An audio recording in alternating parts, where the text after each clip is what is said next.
வைஷு சமையல். நம்ம வீட்டு சமையலில் நம்ம இன்னைக்கு மிளகு குழம்பு எப்படி செய்யலான்னு பார்க்க போகிறோம். வாங்க பார்க்கலாம். வீடியோக்குள்ளே போகிறதுக்கு முன்னாடி நம்மளோட சேனலை மறக்காமல் சப்ஸ்கிரைப் பண்ணிடுங்க. பக்கத்தில் இருக்க பெல் பட்டனையும் ப்ரெஸ் பண்ணிடுங்க. இந்த மிளகு குழம்பு சளி இருமல் இருக்கிற டயத்தில் நம்ம எடுத்துக்கிறது ரொம்பவே நல்லது. இதில் மிளகு நம்ம மிளகா பொடி சேர்க்காம மிளகு அதிகமாக சேர்த்து செய்யறதுனால உடம்புக்கு ரொம்பவே நல்லது.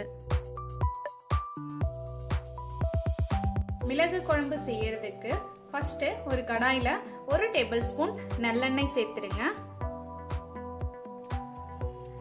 எண்ணெய் சூடானதும் 1 டேபிள் ஸ்பூன் அளவுக்கு மிளகு, 1 டேபிள் ஸ்பூன் மல்லி,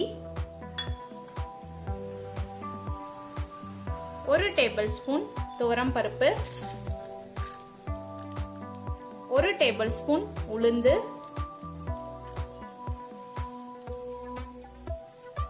வெந்தயம் ஒரு 10க்கு கம்மியான வெந்தயம் கொஞ்சம் போல சேர்த்தா போதும்.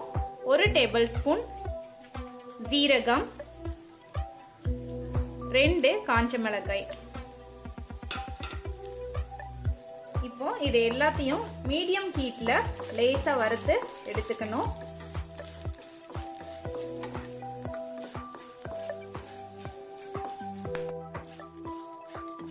இப்போ பொன்னிறமா வறுத்தாச்சு. இப்போ இதை எடுத்து நம்ம ஆற வச்சு மிக்சியில நல்லா தண்ணி சேர்த்து அரைச்சிடுங்க. இப்போ இதை நல்லா ஆற வச்சு இந்த மாதிரி நல்லா பேஸ்டா அரைச்சி எடுத்துக்கோங்க. இது கூட தேங்காய் சேர்த்து அரைக்கணும்னு நினைக்கிறவங்க கொஞ்சமா தேங்காய் சேர்த்துக்கலாம். ஒரு பத்தை தேங்காய் சேர்த்து அரைச்சிக்கலாம். நம்ம இன்னைக்கு தேங்காய் சேர்க்காம தான் செய்ய போறோம். அரைச்சாச்சு. இப்போ கடாயில ஏற்கனவே கொஞ்சம் எண்ணெய் இருக்கு. அது கூடவே இன்னும் 1 டேபிள் ஸ்பூன் எண்ணெய் சேர்த்துக்கலாம். இப்போ எண்ணெய் நல்லா சூடானதும் 1/2 டேபிள் ஸ்பூன் கடுகு உளுந்த பருப்பு சேர்த்துடுங்க. கொஞ்சம் போல பெருங்காயம்,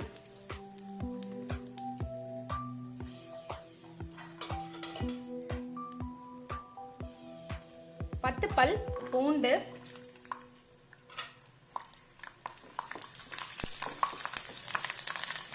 இது கூடவே சின்ன வெங்காயம் 15 சின்ன வெங்காயம்,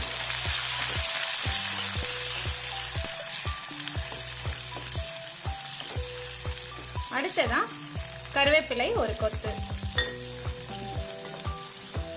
வெங்காயம் பூண்டு எல்லாமே நல்லா வதங்கணும் எண்ணெயில. நல்லெண்ணெயில செஞ்ச இந்த குழம்பு ரொம்பவே டேஸ்டா இருக்கும். நம்ம நல்லெண்ணெயில தான் செஞ்சிட்டு இருக்கோம். வெங்காயம் பூண்டு எல்லாம் நல்லா வதங்கினதும் இப்போ இதுல நம்ம அரைச்சி வச்சிருக்க அந்த பேஸ்ட சேர்த்துடுங்க.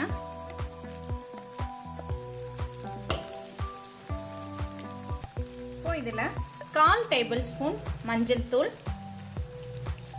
குழம்புக்கு தேவையான அளவு உப்பு எல்லாத்தையும் சேர்த்து நல்லா வதக்கிடலாம்.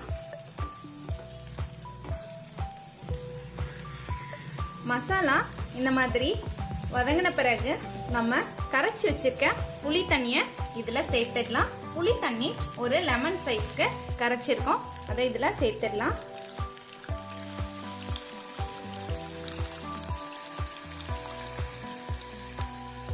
புளி தண்ணி சேர்த்தாச்சு.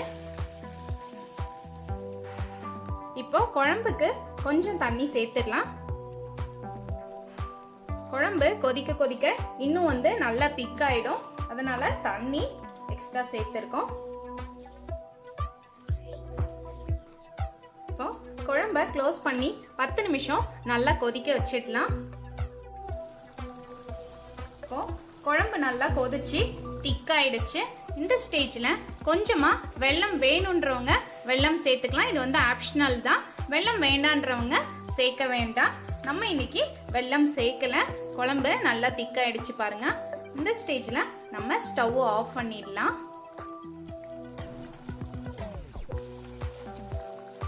சூப்பரான மிளகு குழம்பு நம்ம வீட்ல ரெடி பண்ணியாச்சு. நீங்களும் உங்க வீட்ல ட்ரை பண்ணி பாருங்க. இந்த வீடியோ உங்களுக்கு பிடிச்சிருந்தா லைக் பண்ணுங்க, ஷேர் பண்ணுங்க, மறக்காம சப்ஸ்கிரைப் பண்ணிடுங்க. தேங்க்யூ.